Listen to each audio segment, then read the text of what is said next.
उनमें आपको प्रश्न को ध्यान से, माइंड को कंसंट्रेट करके, यानी ध्यान से आपको पहले प्रश्न को क्या करना होता है, वो ध्यान से पढ़ना होता है और उसका उत्तर हमेशा उस प्रश्न में ही छिपा होता है। पहेलियों का मतलब यही हुआ कि प्रश्न का उत्तर उस प्रश्न में ही छिपा होता है। जैसे पहला ये प्रश्न लिखा हुआ है, एक ट्रक गांव की तरफ जा रहा था, उसे रास्ते में 4 ट्रक मिलते, तो बताइए कितने ट्रक गांव की तरफ जा रहे थे। यानी कहने का मतलब ये है कि एक ट्रक है, यानी मान लो ये सड़क है, ये है सड़क और यहाँ आपका क्या है, गांव।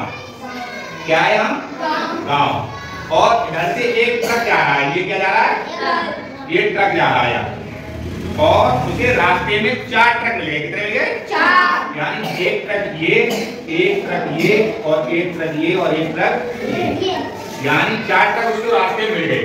तो क्वेश्चन क्या कह रहा है, क्वेश्चन की तरफ से ही देखेंगे। एक ट्रक गांव की तरफ जा रहा था, एक ट्रक है गांव की तरफ जा रहा है, उसे रास्ते में 4 ट्रक मिलते हैं, 1 2 3 4 ट्रक मिलते हैं, तो बताइए कितने ट्रक गांव की ओर जा रहे थे। तो देखते हैं गांव की तरफ तो केवल एक ही जा रहा था। कितना जा रहा था, एक ही। तो यहाँ देखेंगे कि एक ट्रक गांव की तरफ जा रहा था और क्वेश्चन क्या कह रहा है, गांव की ओर कितने ट्रक गांव की ओर जा रहे थे। ये प्रश्न में ही उत्तर है। देखो ये प्रश्न में दिया तो उत्तर कहाँ है, ऊपर, यानी एक ट्रक गांव की तरफ जा रहा था, यानी प्रश्न का उत्तर कहाँ मिल गया, प्रश्न में ही मिल गया। कहाँ मिल गया। अब ऐसे दूसरा क्वेश्चन आता है, एक तालाब में 10 मछलियां हैं। कितनी मछलियां हैं, 10। उसमें से 2 मछलियां मर गई। कितनी मर गई, 2 मर गई और 2 नई मछलियां पैदा हो गई। कितनी मछलियां पैदा हो गई, 2। तो बताइए तालाब में कुल कितनी मछलियां हैं, कितनी मछलियां बताओ। नहीं, गलत हो गया। और सोचो, एक बार दोबारा सोचो, एक तालाब में कितनी मछलियां थी, 10। कितनी मछलियां थी, 10। उसमें से 2 मछलियां मर गई और 2 मछलियां नहीं आ गई, यानी नहीं पैदा हो गई। तो वो पूछ रहा है कि तो बताइए तालाब में कुल, इस शब्द को समझो, कुल कितनी मछलियां हैं, यानी कुल कितनी मछलियां हैं, कुल कितनी मछलियां बताओ, समझ रहे हो। यानी एक तालाब में कितनी मछलियां थी, 10। मान लो ये एक तालाब है, क्या ये तालाब, इसमें 10 मछलियां हो गई। 1 मछली, 2 मछली, 3 4 5 6 7 8 9 10, ये 10 मछलियां दिखाई दे रही हैं। अब क्या करें, एक तालाब में 10 मछलियां होगी तालाब। अब उसमें 2 मछलियां मर गई। अच्छा, इसमें से 2 मछलियां मान लो ये वाली और ये वाली मर गई, तो ये है तो तालाब के अंदर ही, अभी बाहर तो नहीं निकली, मरने के बाद तालाब में ही तो मरी है।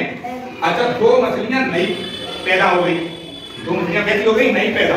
मान लो इन दोनों से एक मछली पैदा हुई, यानी 2 मछलियां पैदा हुई। तो मान लो एक मछली पैदा हो गई, एक मछली पैदा हो गई। अब देखेंगे, अब पूछा इस तालाब में, यानी इस तालाब में कुल मानी सबरी सारी कितनी मछलियां हो गई, कितनी हो गई, 1 2 3 4 5 6 7 8 9 10 11 12, कितनी हो गई, 12। समझ में आ गया। तो यहाँ कितना आ जाएगा, 12 और यहाँ कितना आता है, 1। अब तीसरा क्वेश्चन, अब तीसरा क्वेश्चन का आंसर पढ़ेंगे ध्यान से, आप लोगों को बताना है। 4 व 4 मिलाकर कब 8 से अधिक होगा। आपको 4 और 4 मिलाने हैं, किसी भी प्रकार मिलाओ कि उसका उत्तर 8 से ज्यादा होना चाहिए, 8 से ज्यादा होना चाहिए। हाँ, अब 4 को 4 मिलाएंगे, कैसे मिला सकते हो, सोचो, दिमाग लगाओ। यही तो है दिमाग की गणित पहली, इसमें आपको दिमाग लगाना है, गुणा करके, ये कहना है गुणा, लेकिन हमने क्या मिलाना है, जोड़ेंगे तो 4, मान लो ये 4 + 4 जोड़ेंगे तो कितना हो गया, 8। लेकिन हमें उत्तर में क्या करना है, 8 से अधिक लाना है, 8 से अधिक। तो ये क्या हो गया, ये गलत हो गया, ये उत्तर नहीं है। और तो क्या कर सकते हैं कि 8 से अधिक आए, इसके लिए हम क्या करेंगे, इसके लिए क्या है, 4 यहाँ 4 लिखेंगे, ये 4 लिखेंगे और ये हम 4 को इसके बगल में लिख दें यहाँ, तो कितना हो गया, 44। ये हो गया 8 से ज्यादा। समझ में आ गया सभी के।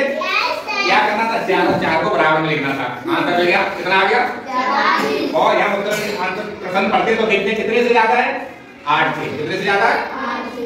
तो सभी की समझ में आ गया, कैसा लगा, अच्छा। तालियां बजाओ सभी।